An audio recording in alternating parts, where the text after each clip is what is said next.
Hey, what's going on everybody? Gareth here, FCP Euro. Welcome back to another DIY video. Today we're going to be replacing all of the rear control arm components on an F15 X5 xDrive 35i.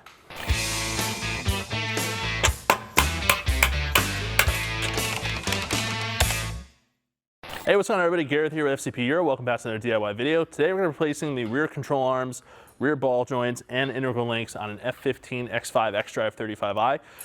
This is going to be the same process on any F15 X5 or F85 X5M or F16 X6 or F86 X6M. It's pretty much all the same components, the same integral link style suspension. If you've owned any BMW in the past that has an integral link rear suspension, a lot of this is going to look very familiar to you. If you've never worked on an integral link rear suspension, there's going to be a lot of parts here like, this integral link and some of the other parts that look a little bit different to you, but we're going to show you the process on how to replace all of these parts in the rear suspension. Along with all the hardware. I think it's a really good idea on these vehicles, particularly depending on where you live.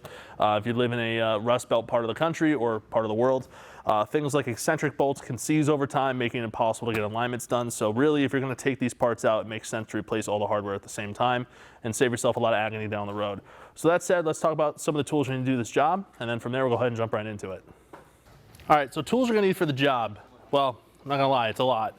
A lot of different sizes, 10mm, 8mm sockets, 16mm, 18mm, 21mm, 22mm, and 24mm. Impact, non-impact, a variety of ratchets, honestly very tight spacing in a lot of areas here. You're also going to need wrenches in the same sizes. Torque wrenches, you have torque values upwards of 250 newton meters, and you also have torque angles upwards of 180 degrees of rotation on a lot of fasteners. So you're probably looking at more than 250 newton meters, so you're going to need a torque wrench that's capable of doing that. If you're going to do the ball joints, really recommend picking up this ball joint tool specifically. I don't know how else you're going to be able to do it. The size of this specifically is intended to do that job. It's going to make it a lot easier. And if you're going to go and also replace the swing arm bushings, you're going to need probably a hydraulic press to do that, along with the press adapters of the correct size. Other than that, hammers, brass drifts for knocking bolts out.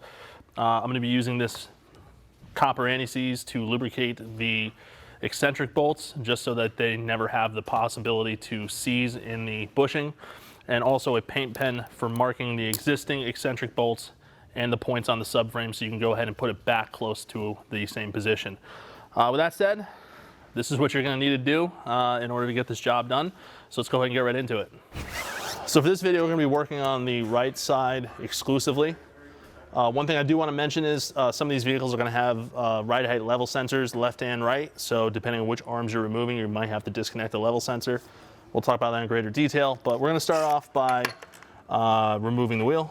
Before I go removing anything, there's quite a bit of crust on the threads of these bolts. So I'm going to take a brush and just kind of hit them real quick. And I'm also going to put a little bit of penetrant, but only here. That's just so that when I'm undoing the nuts later on, the nut's not going to bind on the corrosion. It'll help break it up essentially. So we're going to start on this upper wishbone here first. My plan here is to replace the upper arms and then work my way towards the bottom.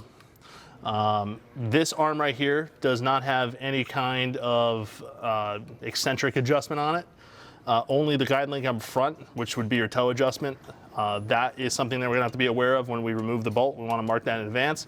And then also our swing arm down below right here, this is our camber adjustment here. So before we remove any of this other stuff that has eccentrics on it, I'm going to show you how I'm going to mark those so you can get it back close, so you can drive the car to get it aligned.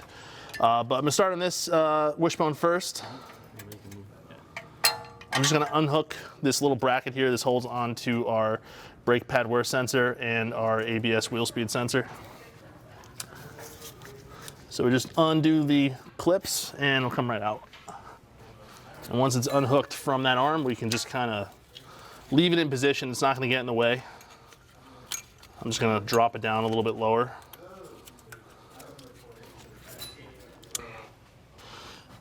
We're going to start here at the ball joint at the knuckle. It's going to be a 21mm nut. Should be able to break it free without the ball joint stud spinning, but we're going to get to a point where that's going to spin, and then for that I have a 10mm socket here as the counter hold. Now you can see that that stud is spinning, so now we're going to go ahead and put our 10mm on it. Now we're going to remove the mounting bolt at the subframe. This one's a little strange. The head of the bolt's a 16mm, but the nut's an 18mm. So it should be an M12 bolt. Why there's different drive sizes on the heads. Don't see that too often. So now that's moving, I'm actually gonna get a 16 millimeter ratcheting wrench, only because what I'm gonna do, what's gonna happen for me is I'm gonna run out of room on this because of the shape of the subframe, and I don't wanna back myself in a corner. So unfortunately I backed myself into a corner on that bolt. I didn't really anticipate that. What's happening is there's a lot of downward tension still from the spring. Obviously the shock is keeping that in place. Right now the thing that's preventing that bolt from coming out is I'm at the threads, and the threads are being pushed into the subframe. So I can't just pull it out. So we have to unbolt the shock anyway.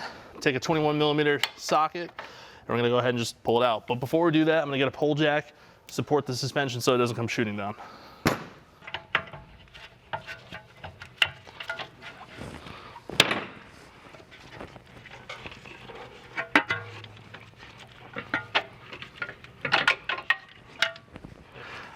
So basically unloading the suspension by unbolting our shock absorber from the swing arm, and then taking the ball joint out of the knuckle was able to relieve enough tension from this inboard bushing where I was able to easily pull the bolt out. So if you find yourself in a similar situation where this bolt is not coming out, try to do that.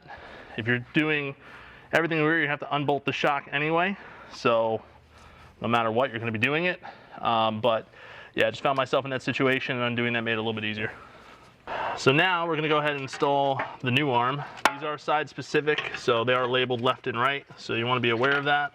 All right, so our trick here is going to be to get the ball joint stud in first with the obviously copious amounts of room that we've been provided. Unfortunately, when you remove the control arm, everything wants to move that way on you. So you're gonna have to get the stud in through here on the knuckle first, and then you could use a pry bar to pull it back out and slide the bolt in at the subframe. So you can see I was working the pry bar there to get the bushing lined up with the hole on the subframe. You need to use a pry bar or a screwdriver to basically push this back, because the tendency is once you have the ball joint in at the outside, it's going to want to push everything back against the subframe. So once you have the ball joint lined up at the knuckle, you need to use a prying device to get this lined up here. Oh, that's rich. There you go. There we go.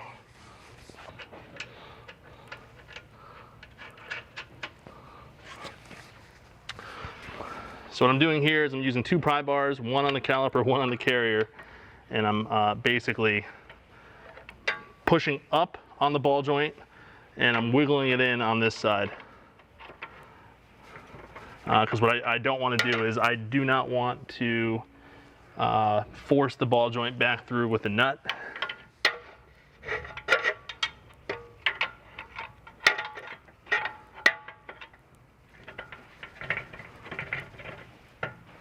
There we go. So two pry bars, yeah, one on top of the caliper, one on the carrier. I was able just to go ahead and wiggle it in there. I'm gonna go ahead and put a new lock nut on. This has a washer on it, like a encapsulated washer. So I'm gonna go ahead and get that started. The replacement, same thing, 10 millimeter counter hold. Now the ball joint, if you really want to torque it at this point, you 100% can.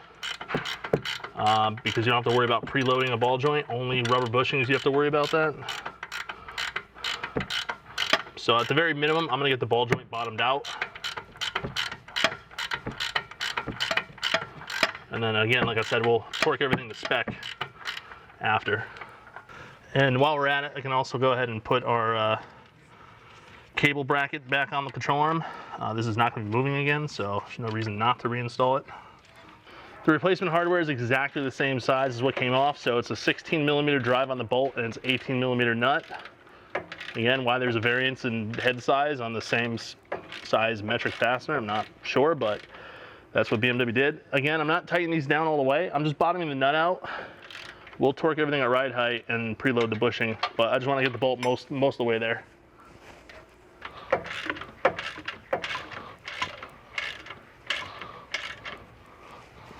Ah, God, I can't even fucking see.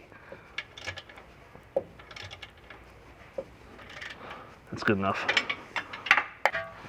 So I'm going to clean off our subframe here with a little bit of brake parts cleaner as well as the eccentric bolt. This is for our toe adjustment in the rear suspension. And what I want to do here is I want to mark a flat on the bolt and then a corner here on the subframe, so when I put the new eccentric bolt in, I can make sure that this gets lined up in the exact same position or as close to the exact same position so you can physically drive the car. Also, it's going to make it a lot easier for whoever's doing your alignment to, you know, get it to where it needs to be. It's not going to be a huge change for them.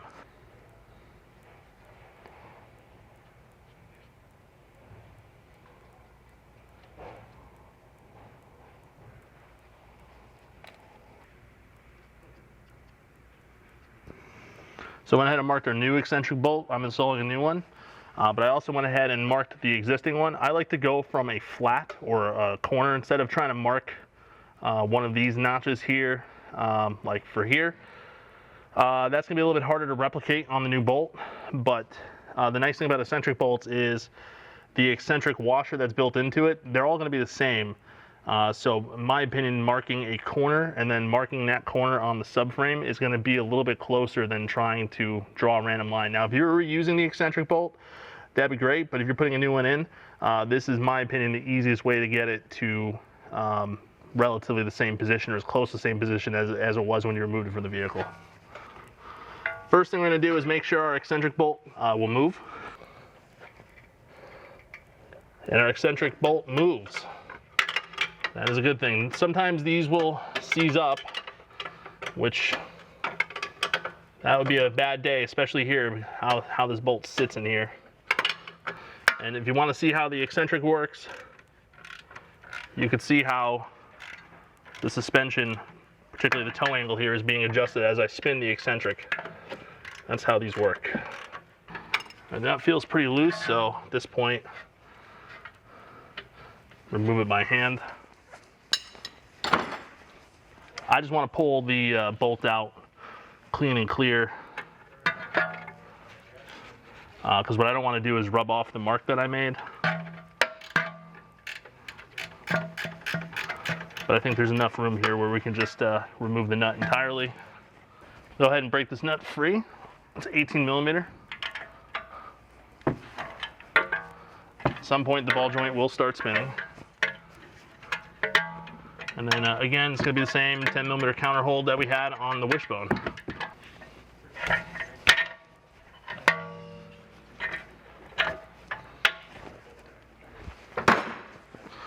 Now we have the load off our eccentric bolt. We can go ahead and pull that out. There goes our eccentric washer. Yeah, so what I find strange here is our wishbone, the outer ball joint, was kind of loose. This one feels kind of crunchy.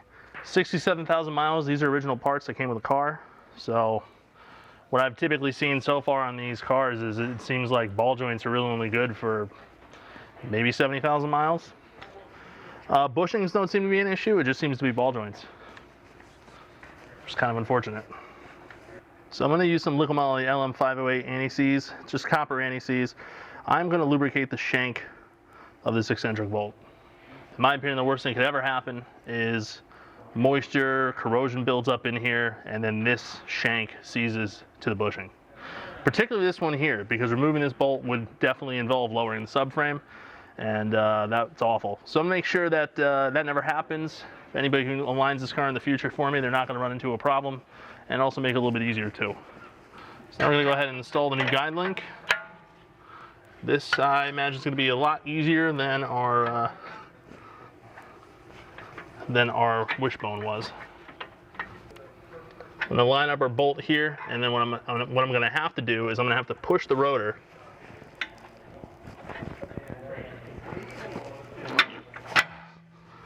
like that. Push against the rotor, and it'll slide right in. Super easy.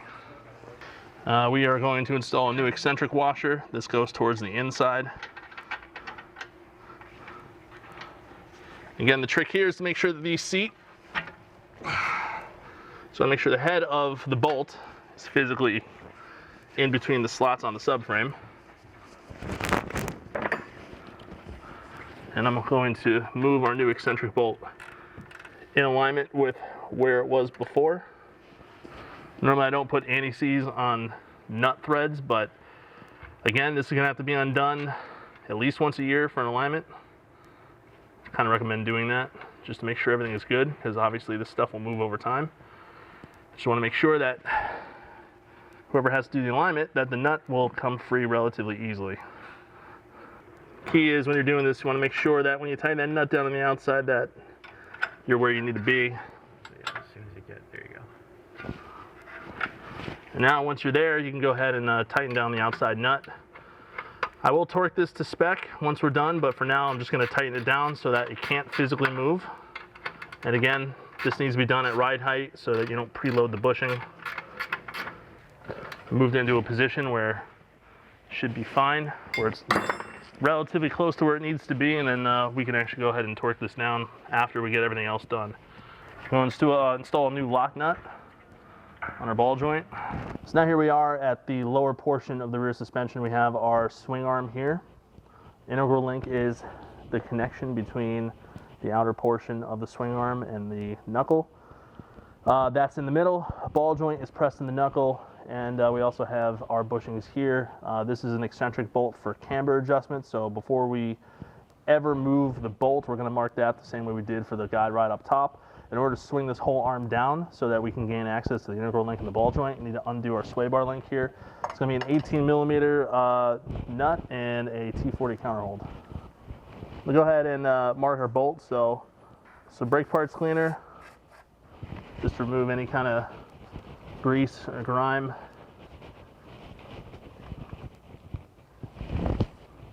We'll mark our flat that I can see.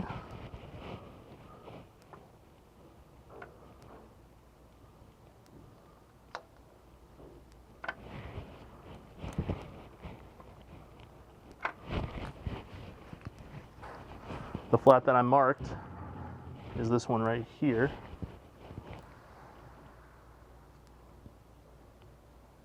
And then I'll use that as a reference. So again, just marking it so that I can put it back in a similar position to where it is currently. All right, our big nut here for the integral link bolt is 24mm, and the actual bolt itself is going to be 18mm.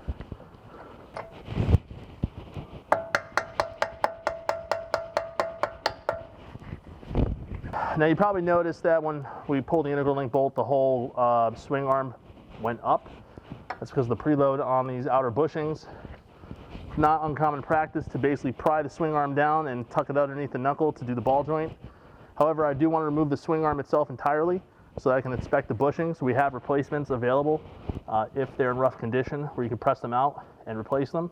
From BMW, you can't buy replacements. You have to buy the entire swing arm. This is a very expensive part. So the fact that you can replace those bushings is a nice thing. Using these push rivet pliers to remove these rivets that hold this plastic shield in place, and need that in order to remove the bolt from the subframe. So there's 3 of them that holds them in place. The left side, or I'm sorry, the right side on your 6-cylinder cars is going to be the most difficult just because of the exhaust. If the car's a V8, it's going to have pipes on both sides, so it's going to be basically the same. So now we have that cover out of the way. I'm going to go ahead and loosen up the 24mm nut that holds the eccentric bolt in place. No, we're not, because that's been nuked in place instead. So, and the eccentric bolt is moving here, so we don't have this stuck situation, which is nice. Now that I know it's moving, I'll go ahead and remove the nut entirely.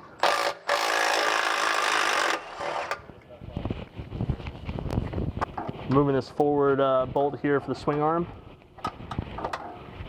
It's a 18mm bolt. Be really careful when you're loosening this. The nut on the back side is one of these finger cutters. I'll show you. Just going to move in the other direction. See that? So what it does is it encapsulates itself. So whatever you do, don't put your finger in that area for any reason. So what I'm doing here is I'm just raising up the suspension with a pole jack by the knuckle so that our eccentric bolt can clear coming out. Also, something that you're probably seeing on camera right now and you might be curious about is all of this corrosion on the axle shaft. And notice that on a lot of newer BMWs. It's a increasingly more common problem. Whatever paint they're using or coating, it has pretty poor longevity.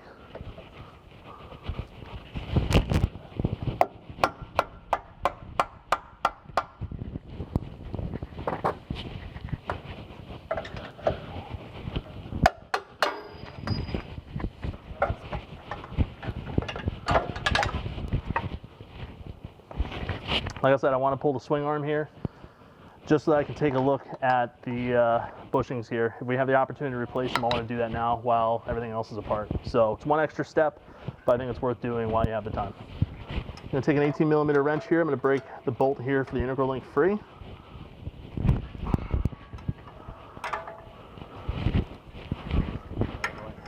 Huh?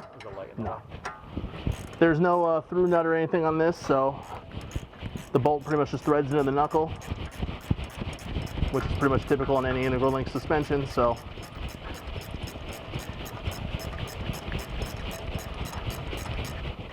and basically, you know, the whole point of the suspension design has been around for a very long time. Came out with the E38 in '95. The whole point of it is so that as the suspension travels, you don't get unwanted toe changes and camber changes. So pretty much the whole suspension is relatively flexible in terms of maintaining geometry through the range of suspension travel. While there's nothing wrong with this integral link, I think it's a good idea to replace it at the same time. We're going to be replacing the ball joint, which is pressed in, but it makes no sense not to replace this at the same time. It's a relatively cheap component, particularly in brands like Lemforder. Genuine replacement would be ridiculously expensive, yeah, no reason to replace this while you're gone this far into it. So the big thing to know about this ball joint on the integral link suspension, if there's any play within this ball joint, you're going to feel it from the rear suspension. It's going to literally feel like something's banging around, and that's because the whole knuckle is literally shifting side to side. We have a video that we did on the E39 that shows a really worn ball joint. So we'll put a card in the link so you can see what that looks like, but you get really, really bad camber changes and toe changes. And if you leave it unaddressed, the worst thing that happens is the ball joint falls apart, but it's not going to allow the suspension to fail. What's going to happen is you're going to lose all sorts of control from the rear of the car. It's going to feel really sketchy. You're going to wear out your tires very fast. So all I'm doing right now is you have this little snap ring that holds it in place. I'm removing any of the corrosion and dust and debris. So I go ahead and hit that snap ring and get it going. Actually, this is really good. Snap ring's moving nicely. If yours was really corroded, you could put some penetrant oil on there to help you know, break up the corrosion. But this looks like it's actually moving, which is nice. You're not going to reuse the snap ring, so feel free to just bend the crap out of it. You should replace it anyway, so. The snap ring is not under high tension, so shouldn't go flying, but safety glasses are not a bad idea. So due to the shape of the knuckle, it's not going to be possible to use generic ball joint tools. There is a specialized tool specifically for this, which we carry on FCP Euro. Basically, the cup is shaved and cut in a very specific way so that it clears the shape of the knuckle, and also is wide enough that it sits in the recessed area here on the knuckle, so you can actually press this thing out. Like with any press tool that has a forcing screw, we're going to go ahead and lubricate it with some kind of lubricant of our choice. The trick on these is they have a little bit of resistance at first, but once they start moving on you, they move pretty easily.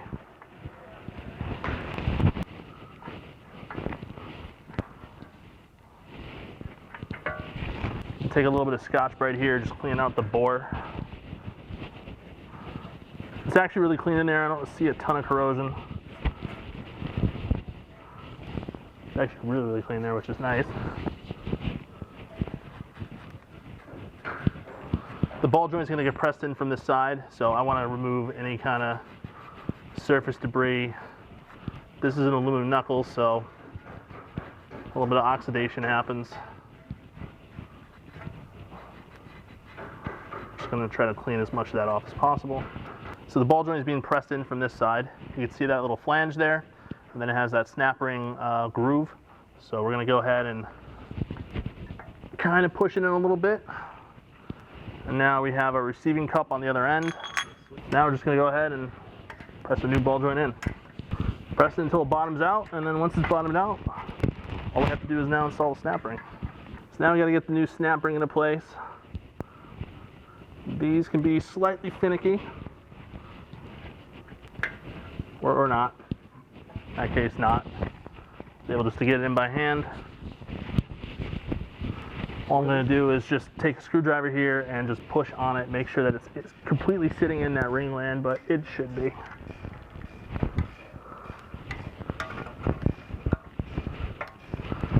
Like I said, it's a low tension snap ring, so it doesn't really take that much to necessarily remove. And obviously you can, as you can clearly see, you can put it in with your hands. All right, so I've decided to go ahead and replace these bushings here in the swing arm.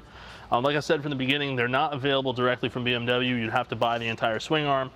Fortunately, Lemforder, who makes these bushings for BMW, sells them separately. So while it's apart, just gonna go ahead and replace them. They look okay, but since we've done all this other work, I don't think it makes sense to leave this one untouched. We're just gonna use a generic press here, nothing too special. You can totally get away using this type of tool for this job. I will say this though, chances are, because this is an aluminum arm, you're probably gonna get some resistance coming out just because aluminum is kind of soft. I ran out of room on the press and the adapter that I was using, but it was like 80% of the way there, so I was able to just tap it out with a hammer. Yeah, tap, call it that. I mean, I wasn't hitting that hard.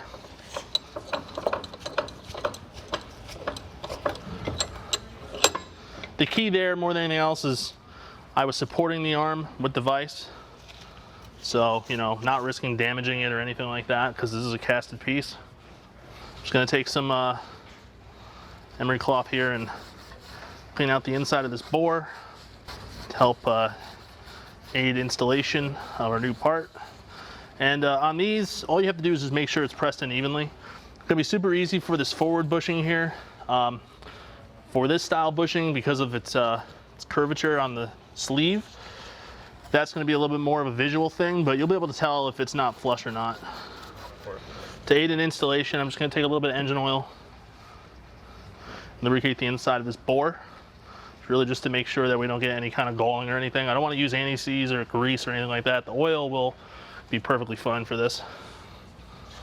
So at this point, on installation, I just need to get this bushing started. And because of the shape of the bushing, I'm actually gonna use this part of the press on the sleeve. Happens to be right size.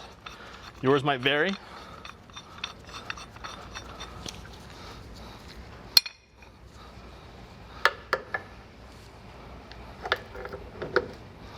And this is going to allow me to get it started and actually a good way of the way in. And then I'm gonna have to switch to different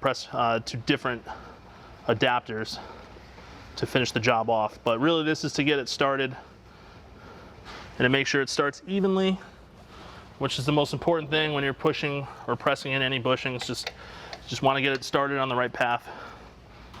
So basically the way that you know the bushing is all the way in, particularly this one with the curvature on it, is once the inward portion of the sleeve, which is this right here, that has to be in alignment with the edge of the control arm. Once that's in there, the bushing is pressed in evenly. You know, you could also take a measurement with a caliper to see that this portion is even on both sides, but I'm looking at this right now and I'm gonna call that even. I feel confident about that. This bushing over here is gonna be much easier because the sleeve sits flush. So we're basically just gonna do exactly everything we did, but we're gonna do it for this side over here.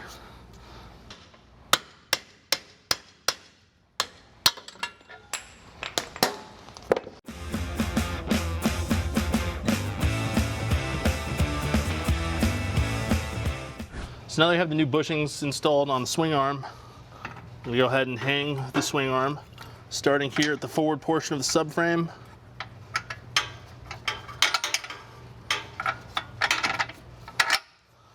We're gonna replace the nut. Remember I said this is the one that you need to watch out for. We're gonna loosely position the integral link. New bolt for that. Next up, we're gonna move our swing arm into position over the integral link. Be careful not to pinch the ball joint boot. And we're gonna use a pole jack here to push the swing arm up onto the subframe. This is for the camber adjustment. Kind of have to force most of this into position, unfortunately, just kind of the design of the suspension.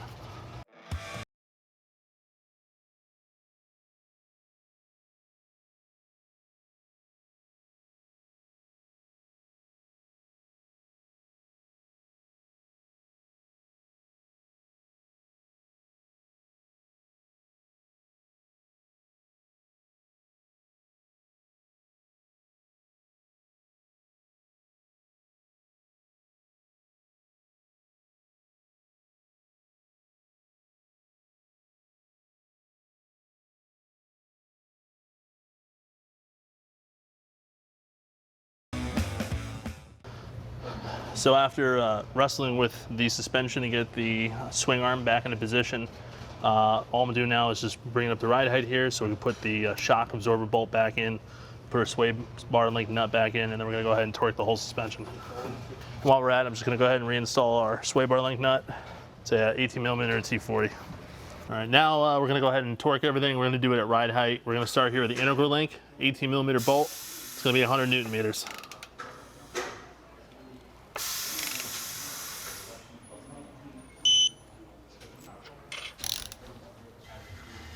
Same thing. Yep.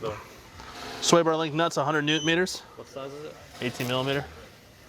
Our guide link to subframe bolt is also going to be 100 Newton meters. 24 and 18 and 130 Newton meters and 180 degrees. Shock absorber mount bolt is torqued to 165 Newton meters. Torque spec on the forward mounting bolt for the swing arm is 100 Newton meters plus 90 degrees.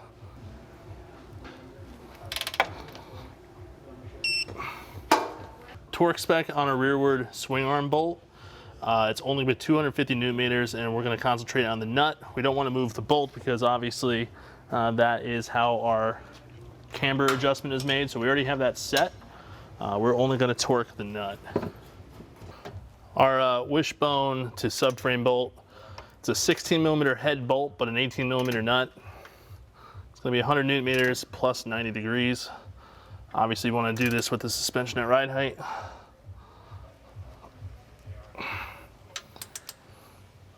Keep hitting shit with it.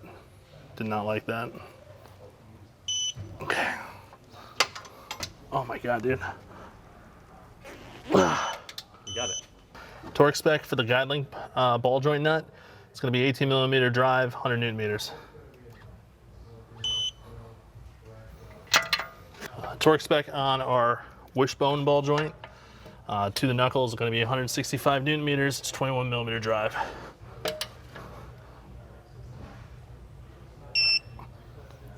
All right, so that's how you go about replacing the rear control arms, integral link ball joint, and also the bushings in the swing arm. It's a huge job. I'm not going to lie to you. It's going to take quite a bit of time. Most importantly, by the time you're done with it, you are going to need to get in alignment because you do have two important alignment settings, both your camber and your toe link settings. Even if you mark it like we did, it's still going to be a little bit off, so you're going to have to get it adjusted. Other than that, hope you learned a lot in this video. If you have any questions or comments, leave in the comment box below. Hit that like button if you like this video and hit subscribe. We'll have a lot more on the way, and as always, we'll see you for the next one. Thanks for watching.